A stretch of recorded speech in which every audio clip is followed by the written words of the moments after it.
Shalom, kembali lagi bersama saya Wong LA, ada di LA untuk jadi berkat bagi dunia ini.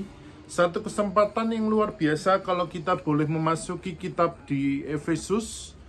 Yang sungguh luar biasa, Paulus memberikan satu teladan yang luar biasa dalam kehidupan kita, bagaimana dia mengutamakan Kristus dan gerejanya sebagai sesuatu yang utuh, sesuatu yang luar biasa. Nah, merupakan satu hal yang luar biasa dalam kehidupan kita kalau kita bisa memahami arti Kristus dan gerejanya yang sesuatu yang luar biasa.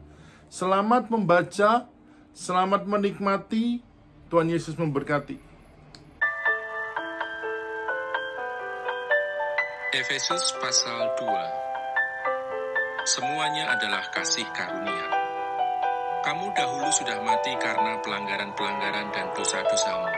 Kamu hidup di dalamnya karena kamu mengikuti jalan dunia ini, karena kamu mentaati penguasa kerajaan angkasa, yaitu roh yang sekarang sedang bekerja di antara orang-orang durhaka. Sebenarnya dahulu kami semua juga terhitung di antara mereka, ketika kami hidup di dalam hawa nafsu daging dan menuruti kehendak daging dan pikiran kami yang jahat. Pada dasarnya, kami adalah orang-orang yang harus dimurkai, sama seperti mereka yang lain. Tetapi Allah yang kaya dengan rahmat, oleh karena kasih-Nya yang besar, yang dilimpahkannya kepada kita, telah menghidupkan kita bersama-sama dengan Kristus. Sekalipun kita telah mati oleh kesalahan-kesalahan kita, oleh kasih karunia kamu diselamatkan. Dan di dalam Kristus Yesus, Ia telah membangkitkan kita juga dan memberikan tempat bersama-sama dengan Dia di sorga, supaya pada masa yang akan datang, Ia menunjukkan kepada kita kekayaan kasih karunia-Nya yang melimpah-limpah sesuai dengan kebaikan-Nya terhadap kita dalam Kristus Yesus. Sebab karena kasih karunia, kamu diselamatkan oleh iman. Itu bukan hasil usahamu, tetapi pemberian Allah. Itu bukan hasil pekerjaanmu. Jangan ada orang yang memegahkan diri. Karena kita ini buatan Allah, diciptakan dalam Kristus Yesus untuk melakukan pekerjaan baik yang dipersiapkan Allah sebelumnya. Ia mau supaya kita hidup di dalamnya, dipersatukan di dalam Kristus.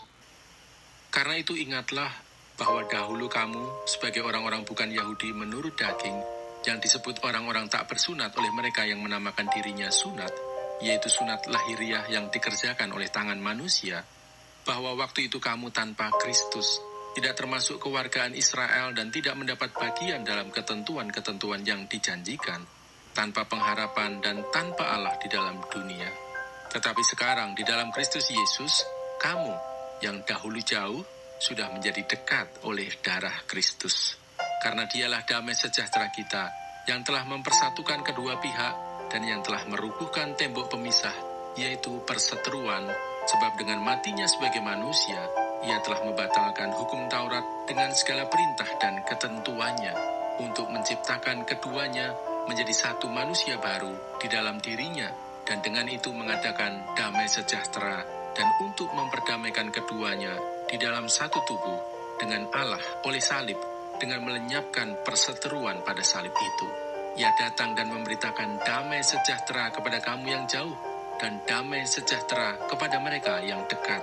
Karena oleh Dia, kita kedua pihak dalam satu roh, beroleh jalan masuk kepada Bapa. Demikianlah kamu bukan lagi orang asing dan pendatang, melainkan kawan sewarga dari orang-orang kudus dan anggota-anggota keluarga Allah, yang dibangun di atas dasar para rasul dan para nabi, dengan Kristus Yesus sebagai batu penjuru. Di dalam Dia, tumbuh seluruh bangunan, rapi tersusun, menjadi bait Allah yang kudus di dalam Tuhan. Di dalam Dia, kamu juga turut dibangunkan menjadi tempat kediaman Allah